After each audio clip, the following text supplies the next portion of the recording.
yang sering terjadi tidak hanya di kita. Mereka itu banyak punya pikiran teknis, gitu. Tidak hanya di kita. Semangat teknis. Namun demikian, saya pikir ya sudah itu nggak ada masalah. Saya kasih judulnya modul ya. Coba cek di atasnya.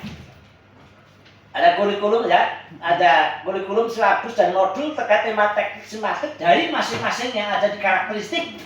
Jadi masalah kita ini nggak punya dokumentasi di sini, maksudnya ada kamera sini ya ke sana. Nah, yang di bawahnya misalnya dalam peraturan ini yang dimaksud dengan itu kan banyak itu.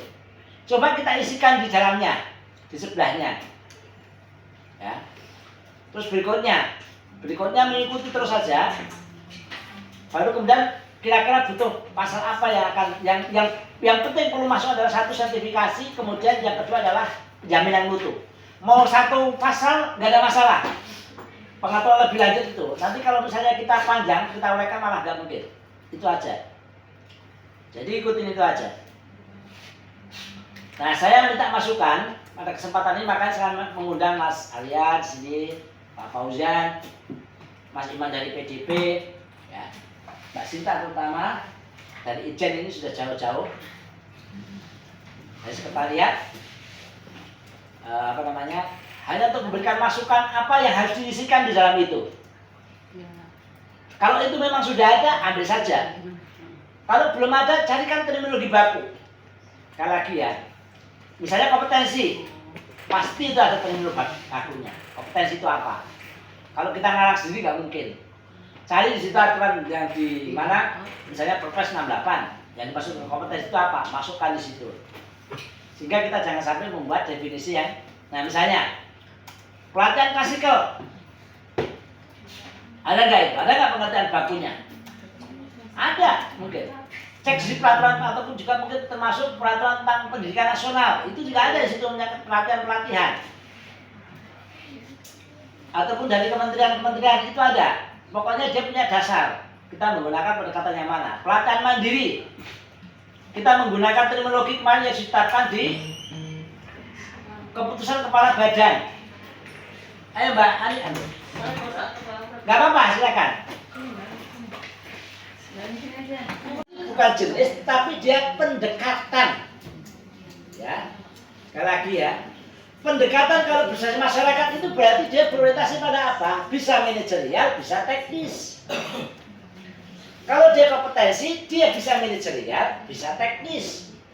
Kompetensi bagaimana yang namanya cara untuk menyusun apa? Aspek kepegawaian itu. Kan ada itu. Kenaikan pangkat misalnya gitu. Itu kompetensi teknis. Bahwa itu adalah penting. Gitu loh. Jadi jangan kemudian mengambil sendiri, wah dulu padahal sudah pernah membuat, akhirnya apa? Membuat sesuatu pernyataan yang berbeda satu regulasi dengan regulasi lain. Nah ini contoh cara berpikir konsistensi, maka carilah itu terminologi yang ada. Sertifikasi pasti ada yang baku, akreditasi pasti ada yang baku, ikutin di situ. Kemudian SKK, yang juga sama ini, ada yang baku dan sebagainya. Ya, terus bicara masalah mengundang dulu dari ini untuk menyusun telepon indikator. Habis itu pola silap itu baru ya Pak Anibal itu gunakan. Saya tapi ya bukan jadi jaminan bahwa kita harus mengawal saya teknis semua di jalannya.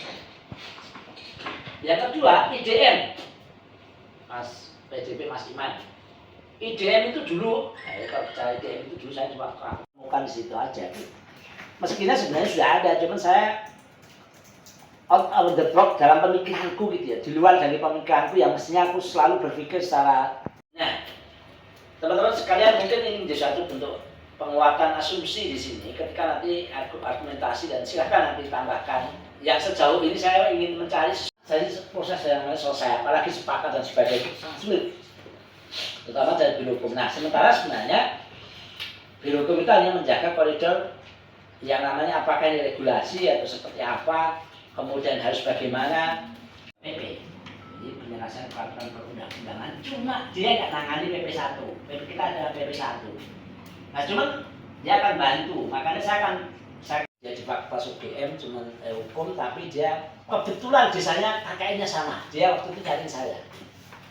Nyalin saya bahwa kakak itu namanya cucu saya Jumo, temanku,